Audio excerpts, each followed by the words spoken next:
Yeah. Hey everybody, I'm Brian. Hello everybody, this is Joe G. Hey, I'm Shannon. Hi, I'm Ron. Hey, this is Steve. Oh, and we can't forget about Marcel. Oh, hey.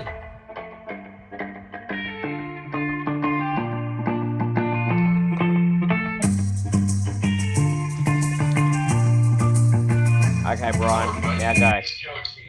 Hey, good morning everybody. This is Brian with the Denver and Rio Grande Western Iron Horse Route, welcoming you to the Back on Track channel for our live stream trackside. We're good to have all you in here today.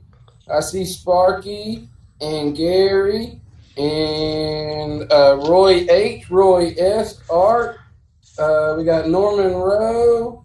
Good morning to everybody. Gary Corbin. We have Simon live with us. Rick K's here. Who else? Randy's here. And Rick Bailey, Rick K. Grandpa Rails is in here. Good morning. And Paul's here. Fred Wild, John of Schuylkill River Valley, Dave BNSF Scale. Good morning to everybody. Yeah, good morning, guys. How is everyone? All right. how's everyone doing this morning? So today our topic is we're talking about different ways to build the base of your model railroad, whether you're building it on plywood, maple, core of a door, on what you have laying around, different ways to build the main base where you build up from that. And then we're also talking about how you're going to build your layout, if you're going to build it in stages, if you're going to do it all in one, if it's going to be modular, where you have multiple parts to it, or exactly how you're going to orientate and do everything for your layout. Hey, Simon, I think first of all, we need to put everybody up to you. Nobody's ever seen your face before. Yeah. Okay, so my name's Simon Saucy. And introduce yourself. I was one of the moderators back on the old channel that we won't talk about. I have a YouTube channel. I'm 16. I like model railroading. Have a layout in my room. Do it for fun.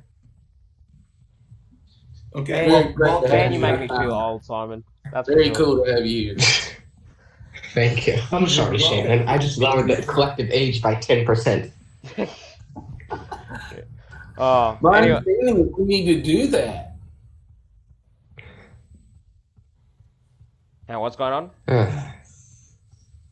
Oh no, we were somebody and I were talking, and we saw our age demographic for the show, and we needed to branch out and get a little bit younger audience, and then pop. Here comes Simon. Yeah, perfect. Yeah, perfect. You're welcome. Good to have you here, Simon. Yeah. Anyway, thank you. I was how to operate. Sorry, go ahead. Yeah. So anyway, as Simon was saying, so today we're going to be continuing from last week. So last week, what we spoke about was basically, you want to start a model railroad. So what scale you want to do? How much room do you have? Excuse me. What era? What's your budget? And obviously your design, whether as in your track plan, and an idea of how you're going to build the layout and your table. Is there anything you wanted to add to that, Steve? No, I think that's important. You got to figure out, that, where you're going to put it. That's what we were talking about earlier. And a lot of people will just start on a hollow core door. Just put that. I've seen people put something on the 4x sheet of plywood on sawhorses. I've done some strange things in the past. But you're going to have to figure out your construction method for your layout after you choose the design. Excuse me. How you're gonna wire it and so forth. Yeah, I guess one way we could start off is basically how each of us have actually built our layout. So I guess in my case, if I can just get out of that for 2 seconds. I guess in my case, so mine's a pine frame with a sheet of MDF that I've sealed and painted, and then from that I've just stuck 2-inch foam board on the top and built my layout on that. What about you, Brian? How's your layout built? Is that basically the same design or? No, I started out. I stopped on the side of the road and I picked up a crate. Not joking. and I took 2x4s and I cut them all the same length, and I made it the height I wanted, and I put a 1/4-inch piece of treated plyboard on top of that, and that's what my layout is built on to this day. And Steve, what about you? Well, I've if you want to know the truth, I've had 1, 2, 3, 4. Okay, the first one I built was in the mid '80s. It was on a 4x8 sheet of plywood framed with 2x4s and 2x4 legs, and it was all plaster. The thing weighed a ton. Looked really good, but it was HO, and I had to suspend it in my garage over the work area because I couldn't have it laying on the ground, so it was on pulleys and cords and a crank, and that's how that. And I lifted it up and down. The second one I built was 20 years ago in my garage that I currently live in. It was a huge HO layout, filled 2/3 of my garage. It was started as all hand laid track, HO. It was open bench construction. I had the lower deck running with all hand laid turnouts and ties and stuff. And it was 300 feet of mainline track. It was a huge layout. It was just a massive project, but I ended up having to take it down and put it in a bedroom in the garage. But then I started with the HO back 3 years ago in my shop office, and that was just on a straight piece of plywood laying on my desk because I just wanted to get back in the hobby and laid that down, and that's how I started. Then I went to the N-gauge because I wanted to do something bigger. So and my layout, it's a combination of a piece of plywood laying on top of the desk with the other half mounted to the wall. So there's no bench work on my layout. It's very unconventional, but it's working. It's in 2 parts, so if I ever have to take it off, I can take it in 2 halves and pull it out, and then I could put it on some sort of a bench work. But that's mine. So how about yours, Simon? What you got going? Mine's built on, it's a 1/2-inch plywood and then framed down the middle with 2x4s with like 4x4 legs. It's great because it's a frame. It was built in my room, so if it's coming out disassembled. So when I rebuilt it last year, I just stripped off everything, put a new sheet of plywood down. And I have a sheet of plywood, 2 inches of foam, then my risers for my track and my mountain and scenery. Wow. Yeah, And then, sorry to interrupt, Simon. Just looking at the chat at the moment, Fred Wild says, my layout has like 4 different methods of construction. So, Fred, if you're listening to this right now, would like to know what those 4 different methods are. And Norman Rowe has also saying, my first layout was on a ping pong table I took over on a covered patio. nice one, Norman. Nice. Yeah. Let's see what else is on chat. So Dale from PR Guy Bass. All my layouts have been 2x4 frames, 1/4-inch plywood decking, then 2-inch foam. So as everyone can tell, there's actually a lot of different ways of building a layout. So I guess there's advantages and disadvantages to each one. Shannon, if I may, I'd like to pose a question to y'all and everybody in chat, because I'm getting ready to do some bench work. If I know that my line is going to go up a consistent grade, should I build the bench work on that grade, or should I build the bench work flat and then build the grade up with supports and that kind of thing? What do y'all think?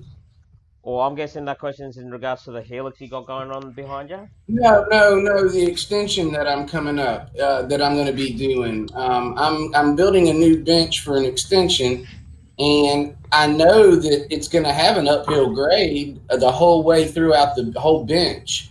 So would I build the bench on the grade, like the table itself? Would I go ahead and implement the grade in the design of the table, or would I design the table flat and then, you see what I'm saying? Yeah. Well, look, in my opinion, like if on the new part of the extension the grade comes up and then comes back down, you'd use the edge of the table as the starting point of the grade. Otherwise, yeah, just build it flat so it's level with the rest of the table, and just add the rises to it to make the grade work. That's my opinion anyway. I actually saw from Dave being SFN scale that's what he thinks as well, and I hold his opinion very high. Oh, we lost you, Steve, did we? Just for a second. Yeah, my battery's dying. Are we there? Yeah, you're still here. Yeah, I think I'm gonna have to hook my phone up to the AC. My battery's dying, so I'm still here. That's right. And one of the things I wanted to do is I wanted to do the track work and the scenery in a modular capacity anyway, and then install it on the table so that the riser theory would work well there as well. Actually, Yeah. Just looking through the chat, Roy Smith from Panama has got a good point. I don't plan to move, but my layout is sectionally held together with carriage bolts in case I ever have to take it apart. So that's another thing, when you're building bench work, have you thought about the design to be able to make it portable, or are you just going to have it permanently fixed and, if that day ever comes you have to move, are you going to destroy it, or what's the go there kind of thing? Yeah. I think. Yeah, mine ain't moving. Well, my question: if mine's what do you do about the scenery that goes over the table? Do you just cut it down the middle, or? Yeah.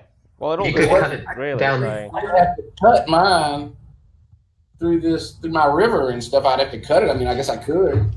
Well, I think that goes back to whether your layout's going to be permanent or not. Yeah. When you go back to planning, if you're sure you're going to stay in your location, you can make it rock solid and never have to move it. But if there's the slightest question that you're ever going to have to move it or tear it down, I would suggest building the bench work in a way that you can do that. I did it by accident, but I think that's a good way, because you never know. I mean, you might think you're permanent, but you're not. You put a lot of work in your layout, and it's like, okay, now how do I get it out of my house, or my garage or whatever? And I think, like Roy says, make it somewhat modular. Not necessarily so, but something that you can easily section out without totally destroying your layout, and be able to move it and set it up, or at least repurpose it somewhere. Yeah, no, I agree. Yeah, it's a good idea. Yeah, like one of the things I've seen, which, if I knew about it sooner, I probably would have built my layout in that aspect, and that's it's a guy in Europe. He's designed what's called the TOMA modular layout, and the way he's done his hiding his seams, and the way his whole layout fits like a jigsaw together. Like if I knew that beforehand, I would have designed my layout to be like that, more modular, knowing that I'm renting. I don't own a house, so I know I'll be constantly moving. Yeah. I just plan down the road, because you just never know what's going to happen. I guess the other thing as well is, depending on the materials you decide to use to build your layout, if you do make it modular, you don't want to use heavy plywood or chipboard or anything like that. You want to use something lightweight, like the 2-inch foam board on a thin sheet of MDF, or some other material like maybe Perspex or something that you can glue it down on. Right. Yeah. And my situation is the same thing on my mountain part of the layout. It's actually pretty light, just for that reason. Everything is all foam. I'm trying not to use any heavy plaster. I'm starting to do mountains, but I'd like to do rock castings. But that's just going to add to the weight of it if I ever have to move it. So I'm trying to keep it as light as possible just for that reason. Not Oh, that well, I then have I'm doomed. to out. With my 50 pounds of sculpt mold. Oh yeah. Simon, I'm curious to know what you're going to do when you go off to college. What are your plans for your model railroad then? What are you going to build one there? Excuse me. I'm not exactly sure. It'll probably stay in the house. I don't think we're moving horribly soon. Probably second or third year, I'll probably build a small one once I get a own apartment. It'll definitely be modular because mine isn't moving unless a wall gets taken down. Yeah, that or if you have a forklift. There you go. Yeah. Yeah, geez, the amount of sculptor mold you used on that thing, Jesus Christ. We had two 50-pound boxes. Mm. Yep. And that's only halfway. Oh, God. Oh my God. That's crazy. It was cheap. Yeah, next minute in 2 years, you see Simon and he's buffed up like a Arnold Schwarzenegger. Yeah, because I had to move my layout. I mean, you're not upstairs, are you? No, I'm downstairs. I can go upstairs now. Oh, here we go. Geez, I'm getting a lot. There's a lot happening in chat at the moment. A lot of people discussing. Let me just see if I can change screens quickly. There we go. See, let's see. They also mentioned using wheels if you want to move it. Yeah, that's a good idea. Who mentioned that? Jeez, can't think. There is some cool stuff. James Braxton. James I don't know if I'm saying that right. That's a good idea, James. Yeah, definitely. You know, if you know you're gonna move it around a lot, you know, for the short term inside the room, yeah, wheels will definitely, you know, help a lot. Yeah, he says 2 inches of clear poplar wood frame and a 1/4 inch of plywood with 1/2 inch pink foam on top, built in 6 by 16 inch sections, sitting on wooden steel wheels and legs. Yeah, and those wheels, you can lock them. You can get those caster wheels that you can lock, so you can unlock them, roll them, and move them around. I've got everything out in my shop, all my power tools, everything is set up that way. I can roll it around and lock it, so you can do the same thing with the layout, and that would be perfect. Just trying to think. I've lost my train of thought. Bear with me, guys. Hey, Brian, is there anything you wanted to add whilst I'm trying to remember what I was going to say? Well, just one thing. You know, I could move this Helix out of here right now if I had to. I could take it out pretty easy. But I'm getting ready to add scenery to it. And once I do that, that's probably going to add weight that's going to prevent me from doing that. I don't think that's going to be avoidable. So, I mean, pretty much once I get the scenery on the Helix, I'm locked in. I could get out of here right now the way it is, but I'm gonna try to make the Helix look like it it kind of absorbs into the side of a mountain, so it doesn't look so low. And once I get into doing that, I'm not gonna be able to move mine. I'm just looking through chat. There's a lot of good ideas. A lot of people coming up with, you know, with how they, you know, decide to build their layout, and you know. There's a couple of guys mentioning, you know, modular sections. Couple of guys saying, you know, like Norman Rhodes saying mine is a 2x4 modular pieces. What else? Yeah. Head Valley Railroad. I built mine on 3-foot sections, bolted and screwed. So all one would have to do is cut scenery at the seams and unbolt. Yeah, and Fred Wild mentions that Model Railroader designs all their layouts so they can fit in the elevators because they travel with them. I read that. So yeah, like everyone's got a lot of good ideas. Yeah, There's people in chat too. I see Wilmer and Claude, and I also see Heavy J, James Braxton. Good to see y'all. Yep. Oh, hey, how's that? Train Guy 56 has mentioned the Tomo approach as well. I want to mention Mark Giuliano too. He jumped in the chat. Mark's an old buddy from my Santa Fe days. Oh, wow, really? Yeah, He's in chat. I've known Mark for years. And so, yeah, it's good to see you in here, Mark. Mm. Welcome. Also noticed Fernando, one of Brian's mates. Hola, Fernando. That Yes, was in the okay. house. Yeah, another we Latino did in the over house here for us. in Australia. Yeah. Hang on, what's going on? My eyes are playing up. Okay, so it's 20 minutes into the stream. So, is there anything else we wanted to add to this before we, Yeah, I have a question, Shannon. Yep. Norman Rose suggested something to me. He said use shaper sheets. I'm not familiar with Yeah. what that is. Do you guys It's a know? Woodland Scenics. It's a Woodland Scenics product. It's like a, it has like a felt front and like it's flexible but holds its shape kind of like chicken wire, but like more flexible, like a stiffer foil. And then you put Sculptamold or plaster over it, and you get a nice hard shell. Oh, so it's kind of like the newspaper paper mache approach, almost kind of thing. Yeah, they used it in let's see, MR used it. I forget. It was the whatever layout David Pop's been working on, the HO30. I forget what it's called. One of their layouts. They've used it a few times. I can rember. Yeah, It's fairly nifty. But I think The Olympia project. There it is. Sorry, didn't mean to interrupt. No, you're good. But I think Roy Smith has used shaper sheets. He could mention that in chat if he has or hasn't. But I think he has with some success on his layout.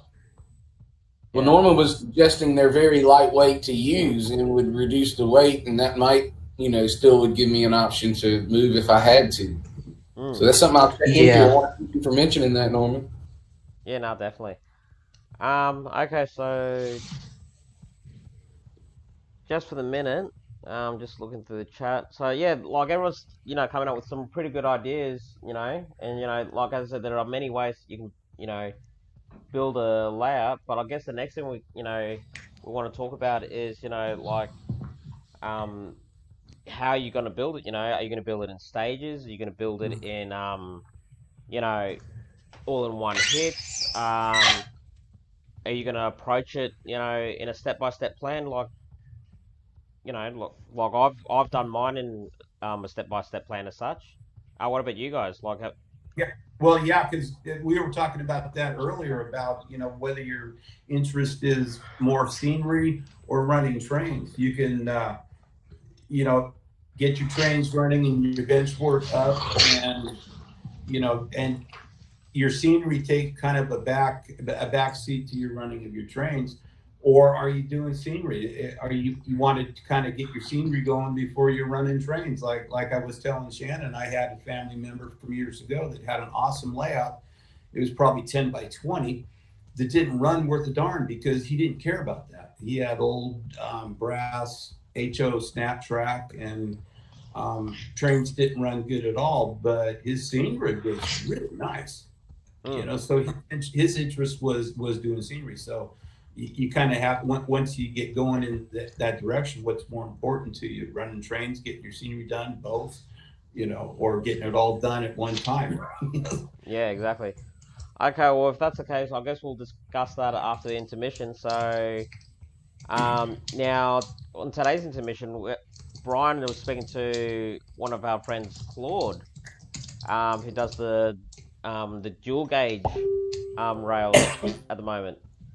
So yeah, I'll chuck that up on the moment. I think it's an update on his last video or something, isn't it, Brian? No, not his last one. It's his video where he shows his fast track stuff. Yeah. So we'll chuck that up at the moment for the intermission, and yeah, when we get back, we'll discuss the what's a couple of different ways you guys approach how you build your layout. Like, do you build in stages, or if you have a set plan, how you approach it, kind of thing.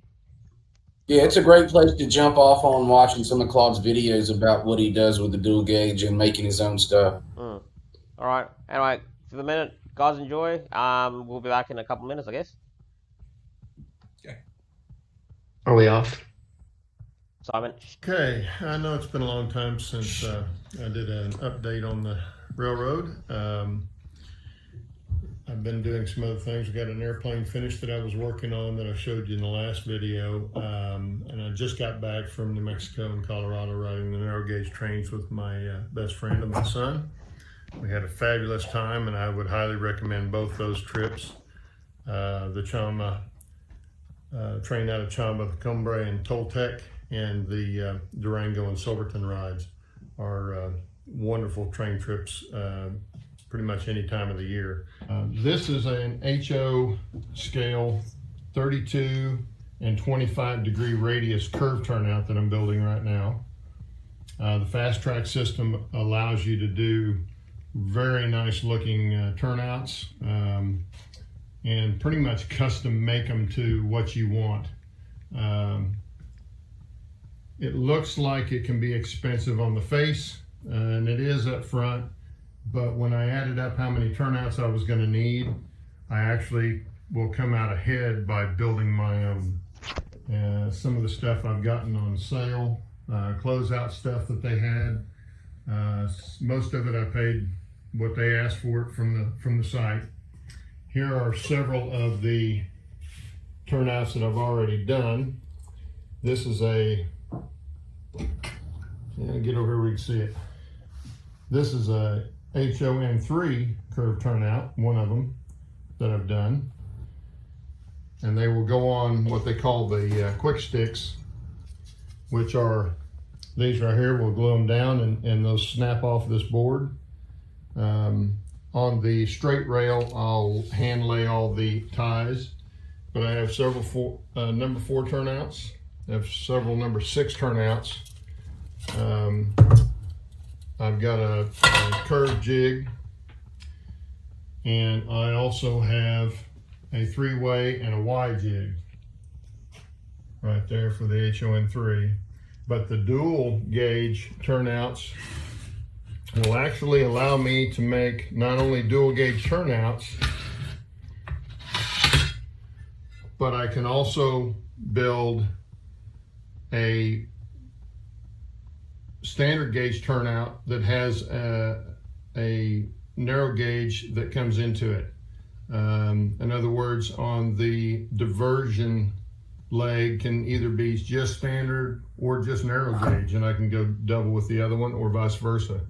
So it's a lot of fun. I enjoy this part of the hobby. I enjoy watching trains run also, but this is proven to be really fun to do. I don't do how to do it videos just because I don't have the equipment to set up and show you how to do that. I'm about to say they have jigs all the way from Z scale through N scale, HO scale, S scale, O scale. I don't think they have G scale, but you really don't need G scale. Most people won't need G scale. But they even have NN3, so narrow gauge in N scale, which is very small. Yeah. In the meantime, after I ran out of video, I finished the turnout I had in the jig, and I don't have it glued down yet, but that's what it'll look like pretty much. And then when you paint it and stuff, they're really nice looking turnouts.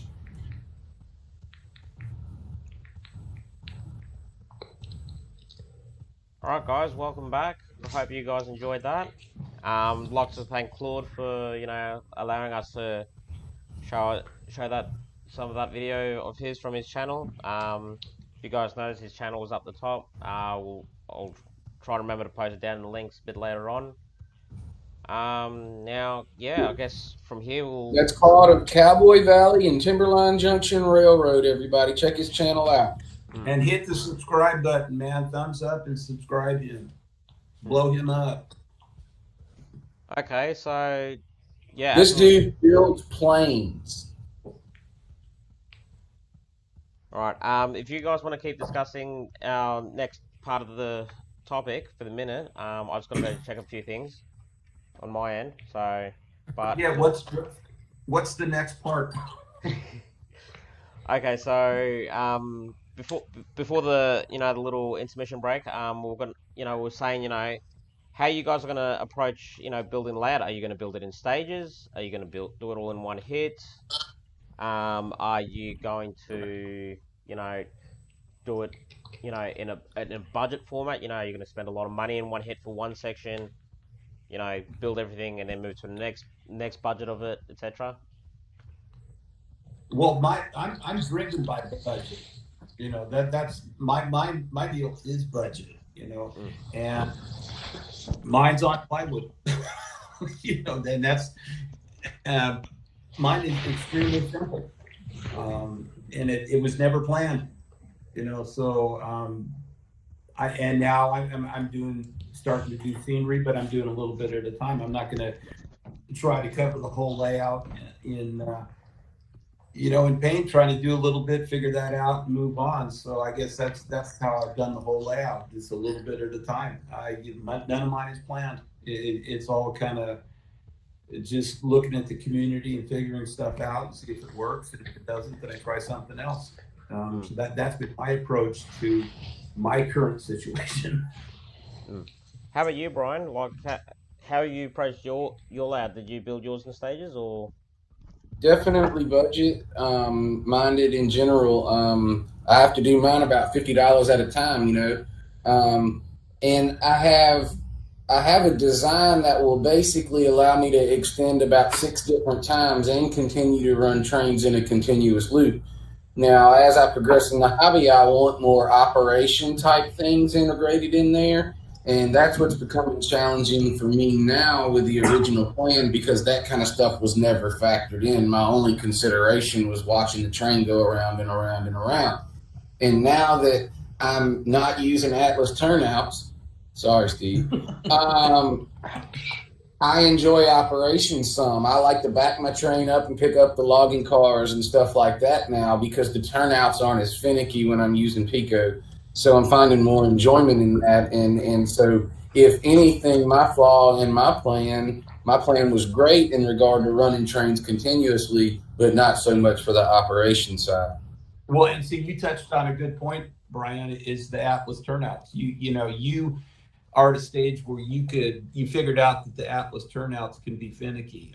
I unfortunately am locked in with about 30 or 35 used Atlas turnouts on mine, and that they were cheap, and now I'm paying the price in trying to maintain a good operation. And that's I would suggest another thing when people are doing their layouts, think about that. Don't cut corners in some areas, and you're smart, Brian, to go with something reliable like the Pico.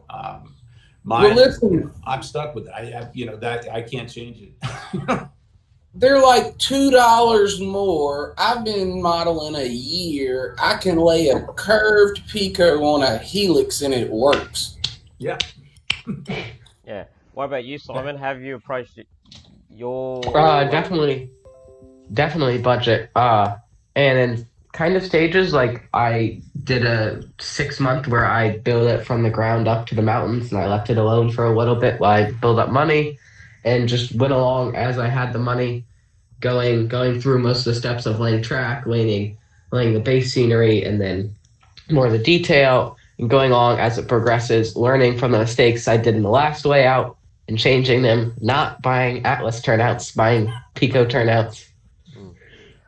Just looking at the chat, a little bit earlier before the intermission break, Weber Model Railroad was saying he builds his step by step by the seat of his. I'm guessing he's meant to say seam of his pants. Seam. Fred. Yeah. Fred Wild. It's an English joke. Yeah. Fred Wild. I'm working in sections as well. I'm working on a scene, so I have a complete scene. Norman wrote that was cool about modular, one section at a time, small bites, easier than a mouthful. So, yeah, I guess I'll talk about mine for a minute. So, in regards to my approach to building the layout, the way I did mine is I spent big money in big hits. So, in saying that, so when I started my layout, I spent a couple $100 on all the materials to build the table. So, getting the wood frames, the nails, the glues, the 2-inch foam boards, building all that in one hit. I got it done in, I think it was like a couple of weeks, you know, spending a little bit of time after I got home from work. And then from there, I made a big purchase on track. So I spent, what was it? This was back in 2015 when stuff was cheap. I think I spent about $680 on track and turnouts and motors and cork. Jeez Louise, stuff is expensive over there. Well, in comparison, that's probably, that gave me, I think, about 40 foot of track, 22 turnouts, 22 motors to power those turnouts, and about 40 foot of cork as well. Wow. I mean, I was going to say, I spent like $400 and I needed a sheet of plywood, 2-inch foam.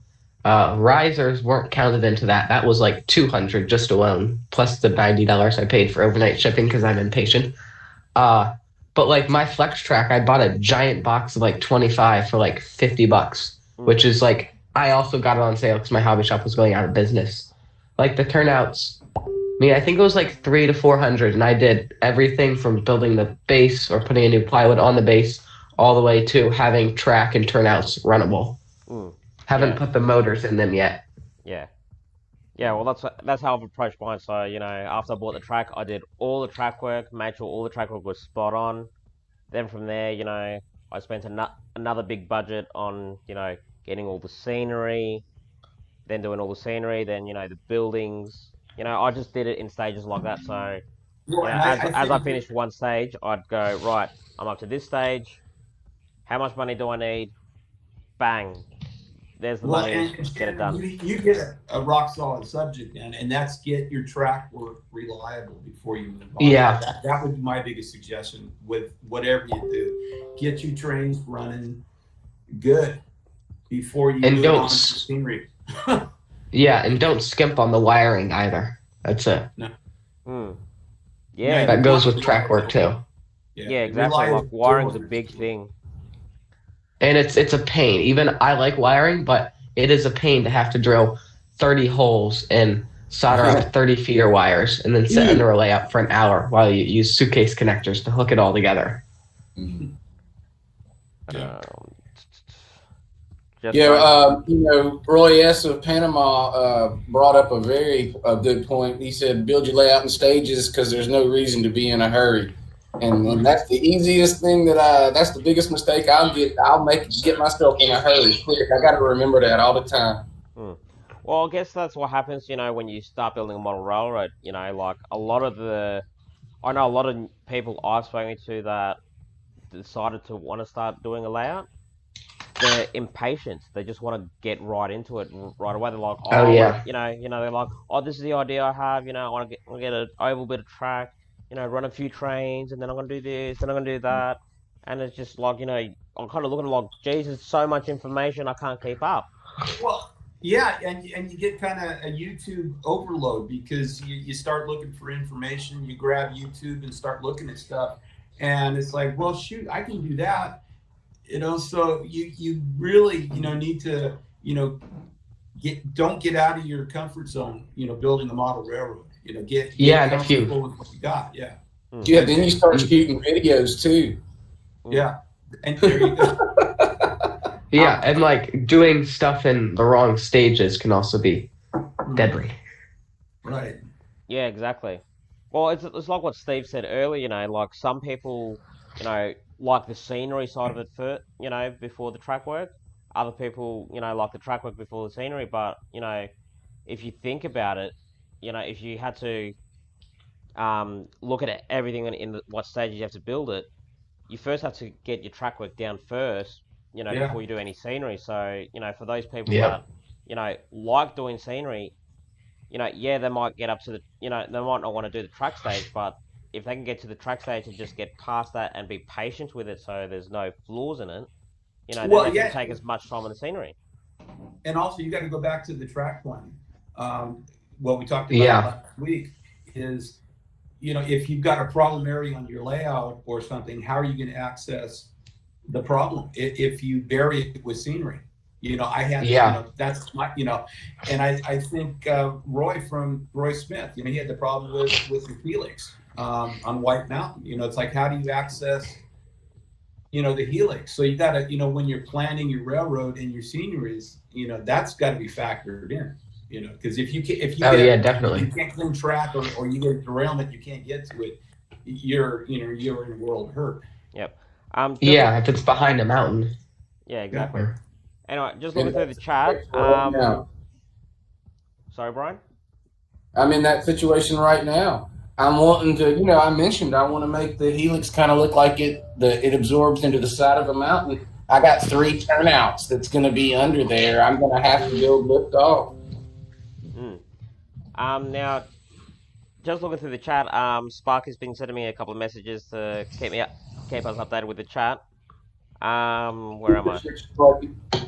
Leslie Giplin says, my experience with the Atlas turnouts, they fell apart, as did a very expensive Rocco turnout. Peco every time. Cato are nice, but very expensive in UK. Roy Smith says, best to build a layout in stages. It takes time. Besides, there's no reason to be in a hurry. More important, enjoy the process of building and then operating a layout.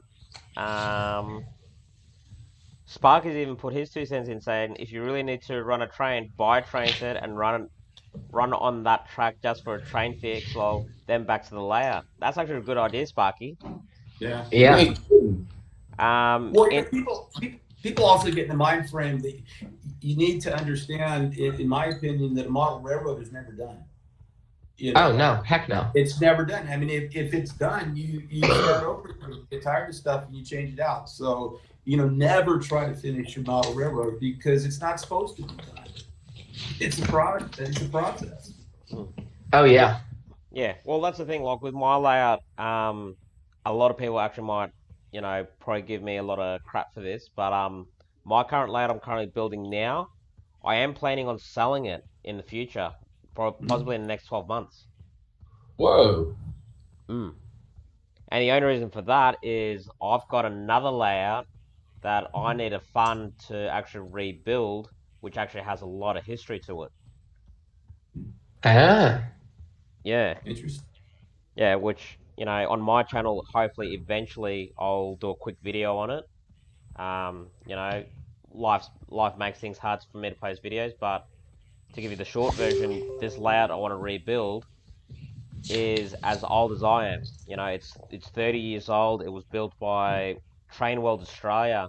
It was commissioned by them 30 years ago, and a couple of the people that still work there, when I've spoken to them about it, actually know the layout back to front and actually have worked on the layout. So yeah, I just want to get it back to its glory days and show it off to the public. I remember you picked up something. I was kind of wondering whatever happened to that, but okay, yeah, that's good to hear. Yeah, that's cool. Yeah. Bargain for is I got interested in the history of my line too. There's a lot of things that have kind of developed, like the operations point that I've kind of gotten interested in the history of my line and stuff like that. I wish I would have investigated the history more before I started. Yeah. Actually, how's this? Sparky. Looking back on chat, Sparky says selling it. Wonder what the shipping to Canada would be.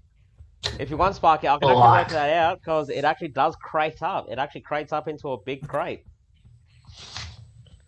Wow.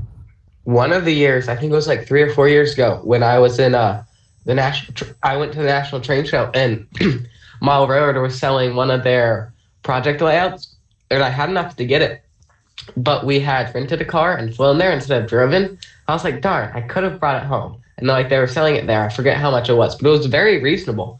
And I was like, I wonder if I could get it home, but the shipping, at least for me, would have cost double the cost of the layout. Mm-hmm. Because it wasn't crateable, it was tall. I was like, darn, that would have been really cool. Hey Brian, if you look on chat, Roy Smith is just saying in regards to the Helix, I discovered that it isn't necessary to hide a Helix. Best to leave it open for access to the track and trains in it. Besides, visitors and you want to see your trains running and not hidden. Good job, Brian. Yeah. Good. So The Helix brings lots of challenges, and I am hoping. What I'm hoping to do is to have it kind of absorb in there with some small tunnels where it will lift off really easily, where I can access everything, and it really is not going to hide a ton of the train running itself. Again, it was just kind of an idea I had to have it kind of the Helix kind of melt in the side of a mountain. Almost like a mine shaft type look or something. hmm. I got a good idea. Yeah. Anyway, I think we're getting a little bit off topic. Yeah. Kind of. Moderators help. Yeah. Anyway, so yeah, so I guess that's a couple different. So what's a couple of other different stages? Can we think of that people might approach to build their layout? Like. Well, what about planning for changes in those kind of things? I mean, how do you do that? What's a way to leave yourself some elbow room? You know what I mean? Oh yeah, Yeah. no, that makes sense. Simon, you have any ideas on that? Or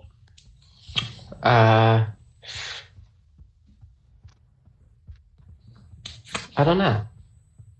yeah, Well, I would suggest with your scenery would be to not lock yourself into one particular terrain. Leave Yeah, some that's a good point. options to do something else. I mean, great want to make mountains because you can cut the foam and paint it. You got great looking mountains, but your layout's covered with mountains, and then you can't do anything. So I would Yeah, suggest like leave some open space.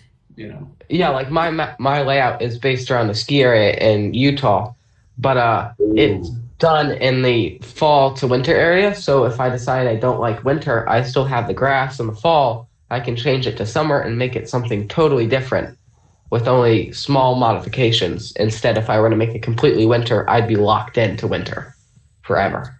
mm, Yeah, and if you go too fast with your scenery too, you can get caught up in that, trying to get your layout done. But then, as time goes by, you find something that, man, I should have done it this way. So I wouldn't go too fast with the scenery.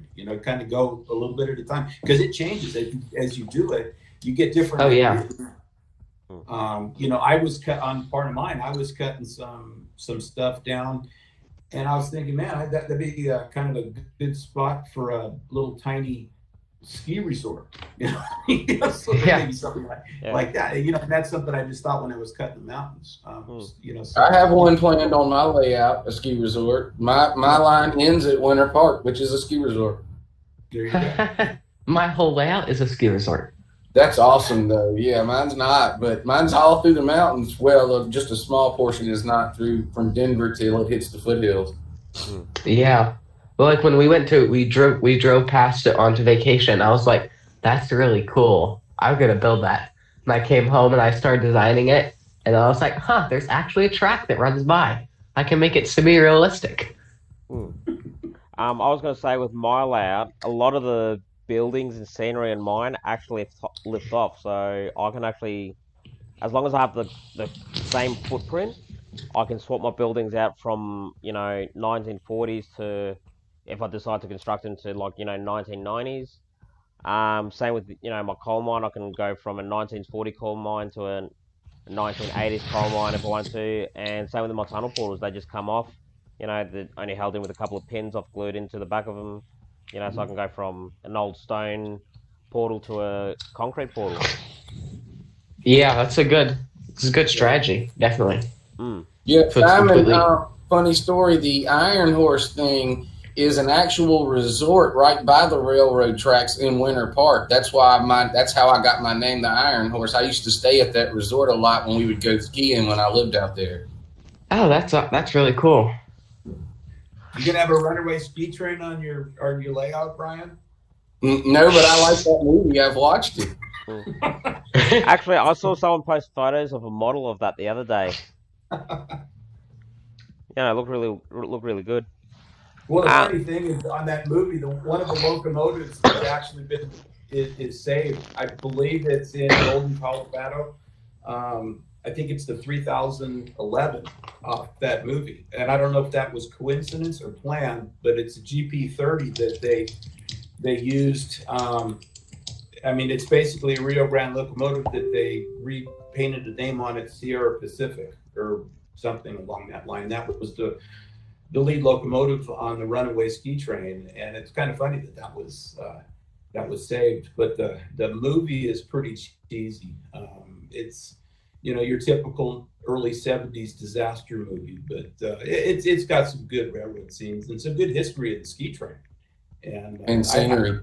I think you need to model that, Brian. I think that would be perfect. Have yourself a Runaway ski train in there. You could do it. Yeah. Anyway, we're 50 minutes into the stream, so I need to mention the other live streams, if I may, Shannon. Yep, go for it. Okay. All right, everybody, we have a lot of cool live streams in our community, just about one every day. I don't have the exact spec on a couple very end of the week, but on Monday nights at 7, these are all Eastern times. You have Ty Gotten Valley, that's Nate. You have Times, Trains, and Things at 8. On Tuesdays, you have On Track Tuesday, and that's a round robin with 4 different guys. Wilmer's one of them. Don't forget to check out his Not Bad. Sparky comes on Wednesday at 7, Sparky 107. Thursday is Hot Rod Rodney at 7 as well. Friday is Vinny BNSF 6951 at 8. We are at 10 a.m. on Saturday. And Real Wicked Canadian does one tonight, if I'm not mistaken, but I don't know the time. And I heard somebody's about to start doing one on Sunday, and I don't have exact information on that. Cool. And you hit the subscribe button. Go check these guys out.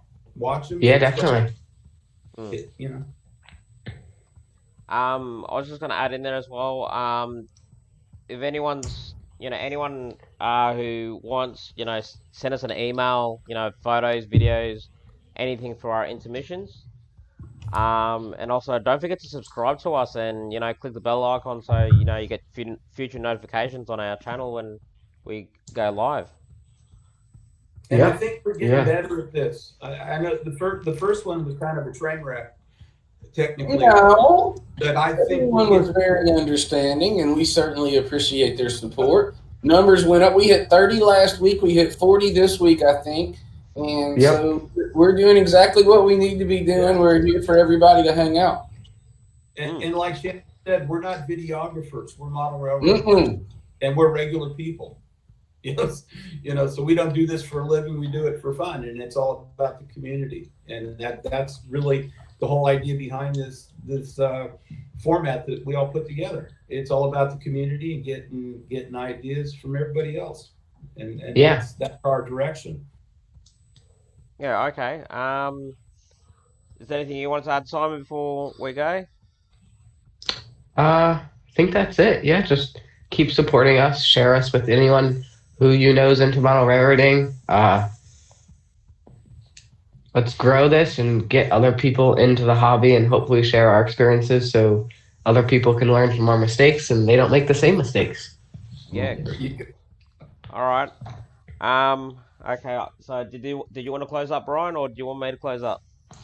Well, before you can close up, I just want to thank everybody for being here, and I want to thank Claude for sending in the photos and stuff. I appreciate that, Claude. Thank you so much for supporting us. And I would have to second that, and I agree with that. And thank you very much for supporting our channel. I want to encourage everybody else to do it. Yeah, we're doing this, but thank you for being part of it. And you go, Shannon. Yeah. I was gonna say I also want to shout out to Roy Smith from Panama with I've forgotten his channel's name now. Jesus, mind blank. N-Scale Union Pacific Evanston Subdivision. That's the one. I was gonna say, since we started this show, every week I've seen him post up, the links to the live stream, to support us, because he knows what we're about. And he likes the idea that we're doing, and there's plans in the work where we'll get him on the show hopefully pretty soon. Great if we could get him on here, huh? Now wait a minute, Shannon. You let it out of the bag. You got mad at me for letting it out. Now wait a minute. Well, the way this is going, he's been supporting us for some time, Yeah, no, Brian. I've been talking with Roy extensively for quite a while, and Roy is excited about being part of this. I'm pretty sure I can speak for you, Roy. So he's not as excited as I am about being on it. We can't wait to have you on this show. I mean, it's just the bottom line. So guarantee you, I'm more excited about him coming than he's excited about being on it. All right. Well, anyway, I guess I'm gonna say thanks. Yeah, as Brian said, thanks everyone for coming. We appreciate the support, and yeah, you know, watch our previous streams if you want, and yeah, as I said, subscribe to us, click that bell icon, and yeah, I guess we'll see you guys next week. Yeah, see you guys soon. You'll see me sick and all. We're all sick, so we'll probably sleep. Yeah, I'm surprised we got through this show without collapsing. Jesus. I've got my Kleenex. Everyone's sick. All right, guys, thanks for joining us. I'll close the stream off when I can figure out where I've put the button. It's just we're having fun if we're on here when we're sick. Oh, Jesus. Here we go. All right, see you guys later.